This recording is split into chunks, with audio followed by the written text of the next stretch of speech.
এই হলো আমাদের মা আর মেয়ের খাবার। এটা হচ্ছে আমি খাবো ভাত, একটুখানি একটা ডিম সিদ্ধ দিয়ে ভাতটা মেখে খেয়ে, আর এখানে ডাল রয়েছে, ডাল সিদ্ধ।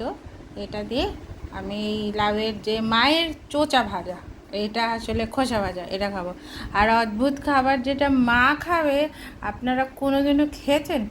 ভোলা মাছ দিয়ে রুটি। মা বলে হ্যাঁ আমি এটাই খাবো। দুপুরবেলায় দুপুরে টিফিনে না আমাকে এই কলা দুটো দিয়েছিল, বলে কি আমাকে এখনই কলা দুটো খেতে হবে। আচ্ছা আপনারা বলুন, আমি এই ভাত আর ডিম খেয়ে, আমি এই ডাল দিয়ে এই ভাজা খেয়ে আমি কি করে কলা খাবো? তারপর আবার দুটো কলা দুপুরবেলা আমি আজকে খেয়েছি।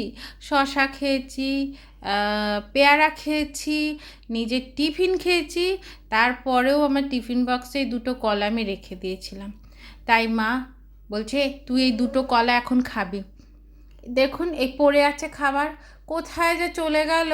এবার আমিও বসে আছি, আমি একটু ভাতটাকে মাখি যতক্ষণে মা আসলে তারপরে খাবো একসঙ্গে অমনি করে। ডিম সিদ্ধ আলু সিদ্ধ দিয়ে খুবই ভালো লাগে খেতে, তবে আজকে আমার আলু সিদ্ধ নেই, আর রাত্রিবেলা আর বাটার বা ঘি খাইনি, আমি একটু কাঁচা সর্ষের তেল দিয়ে নিয়েছি। এই কলা এখন আমি খাবো না, এই কলা এখন আমি খাবো না। তাহলে কি করবো, ভিতরে রেখে দেবো? হ্যাঁ ভিতরে রেখে দেবে। তাও তুমি কি লাউ ঘন্টটা খাবে? লাউ ঘন্টটা খাবে? অল্প একটু দেবো। আচ্ছা, তা মাছ দিয়ে তুমি রুটি খেতে পারবে? মাছটা দিয়ে রুটি খেতে পারবে? হ্যাঁ, তো চিন্তা করতে হবে না তো। আচ্ছা ঠিক আছে, খাও।